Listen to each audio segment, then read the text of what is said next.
right, we're going to go talk about how to figure out a, b, and c for a sine function, and where we have some different graphs that we're going to do.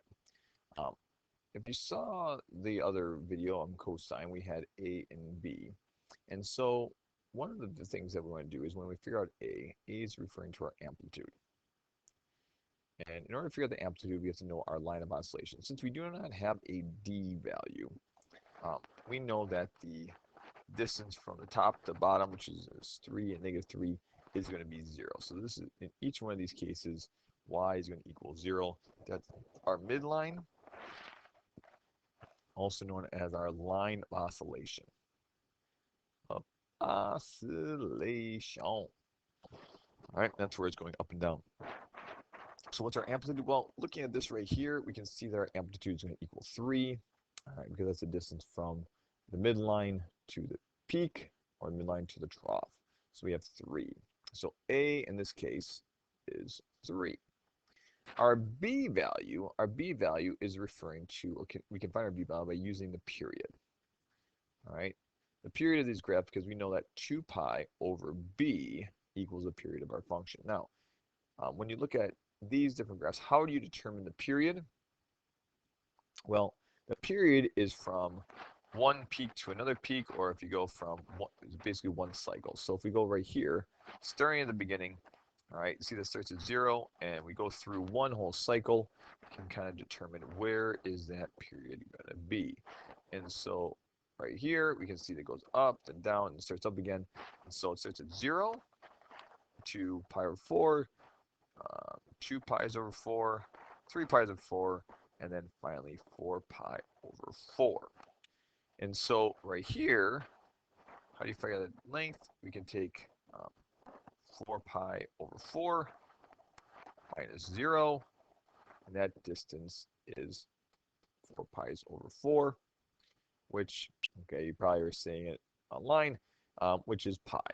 So our period, in this case, is pi. So how do we find our b value? Well, our b value is going to be 2 pi divided by b equals our period, in this case, is pi for this first one. And so what is b going to equal? B is going to equal 2 when we solve.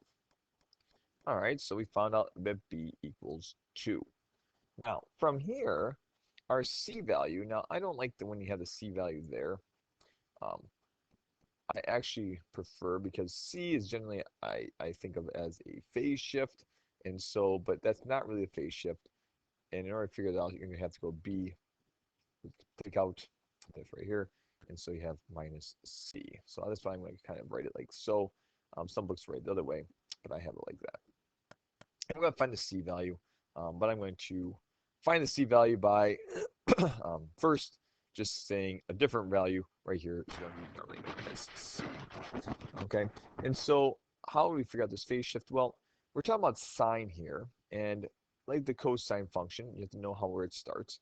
And cosine starts here. Well, sine starts at 0, 0, and then goes up, and then down, and up again, and so on and so forth. And so we have to try to figure out, where does this start going up? Well, honestly, for this one, we could say that c actually is 0, because we see that this starts at 0 right here, and then is going down. And so what we could say is that actually this is reflected. And we could write an equation where it's going to be y equals -3. Okay, -3. Actually, that would be our amplitude. So -3, because we have a reflection going down here. Sine of b, which we know is 2, and we could do as x, and then we don't have any c value, and that would be one of our equations for this first one. However, if we wanted to start over here, we want to say, okay, we want to start at a value, because the sine always starts on the line of oscillation. Let's say we wanted to start here. Well, that would create a new c value, and that would be moved over a bit. And where is this moved over? Well, it appears it's moving to the right, 2 pi over 4, all right, or pi over 2. And so we could say we had a phase shift. I'm going to change the color here to blue. Let's say we had our phase shift, or horizontal shift, of pi over 2 to the right. And that is referring to this 2 pi over 4, which is pi over 2. Now, if that is true, then we could rewrite our another equation, which actually would be equivalent to this equation right here. It would be y equals, all right, now this is starting up, so it'd just be 3 sine of 2, that's our b, and then we're going to have x minus our pi over 2. If you want to simplify that to find out what they're looking for, we could write it as 3 sine of, factor the 2 through, so we have 2x, factor that through, minus pi, and that would be another equation. Okay?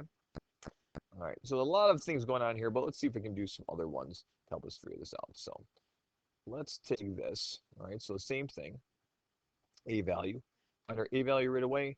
What is our amplitude? Well, our oscillation, which again is 0. How far is that? We can see that absolute value of a equals 2.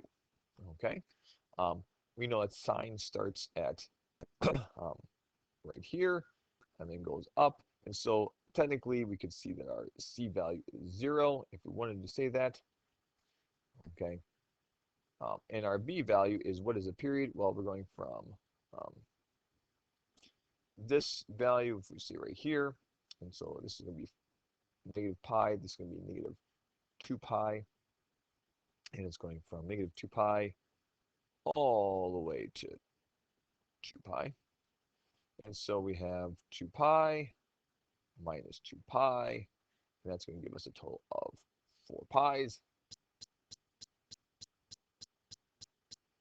All right. 2 pi, oops, minus 4 pi, which would be plus. All right, and so we have 4 pi's. And so that's our new period. So how do we figure out our b? Well, we take 4 pi divided by, is going to equal 2 pi divided by b. And so what is b going to be? All right, well, b is going to equal 1/2. All right, and so b, we know, is going to equal 1/2. And so we could write an equation of y equals 2, right, sine of, all right, 1/2 of x. That's if we wanted to start with no phase shift. Now, let's say we did want a phase shift, okay? And so really this is where it gets kind of interesting. We could go either direction. It's very, very, very interesting. Let's say we start over here, okay? And let's say we go to the left. And so let's say we started at this value of negative 2. So let's say we started there. That's our starting point. Well, if that's our starting point, then we have a phase shift to the left of negative 2 pi, all right, negative 2 pi. And so if we had that type of phase shift, I'll just change this, put this in black, that means we would write our equation of y equals, all right, we still have this, but notice how this is actually going down here, all right, and not going up, because remember, sine always starts going up. This is going down, so we're going to have a reflection.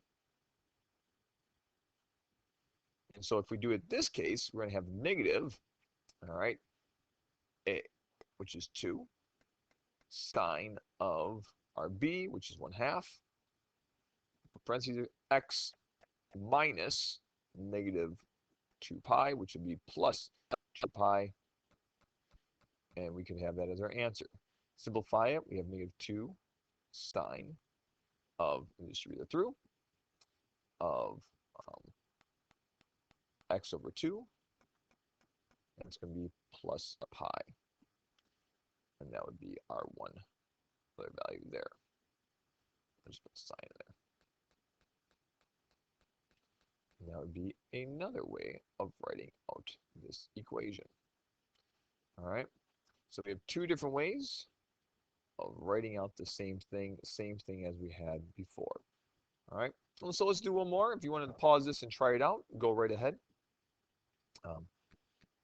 Going through and doing this one, once again, find our a value. A value is going from here to here, which is 2. So absolute value of a amplitude is 2. All right, we can find our period. Where are we starting here? Well, let's say we start here. because once again, we're looking for when's the first actual point on the line of oscillation. That's right there. These are going by pi. This is pi, then this is going to be probably pi over 2. If you start right there, that's halfway between there, so this is going to be negative pi over 4. So I'm guessing. All right. So we're actually going to start at negative pi over 4. So that's our starting point. Okay. And then we find our period to find our b value. Period, we're going from, let's just stay here, and we go all the way through. All right, that's going to be 3 pi over 2. What do we have here? So pi. All right, 3 pi over 2. That's probably going to be right there. All right, which we know is going to be pi over 4. So it'd be 7 pi over 4. All right, 7 pi over 4, because we know this is probably going to be 3 pi over 2. And then one more value right there would be 2 pi. So it's right in the middle of those two. So it's going to be 7 pi over 4. All right, so if we take that, 7 pi over 4 minus, all right, negative pi over 4. So add those together. All right, and what do we see the difference is 8 pi over 4. And we have is 2 pi. So this appears to be 2 pi. The period is 2 pi. All right, period appears to be 2 pi. So if the period is 2 pi, so 2 pi over b, b in this case is going to equal 1. 1. So how do we write this equation then? Knowing we have all those different values, we would write it as y equals, since we're starting here, it's going up, no reflection, so it's just going to be 2, just for amplitude. We're going to have sine.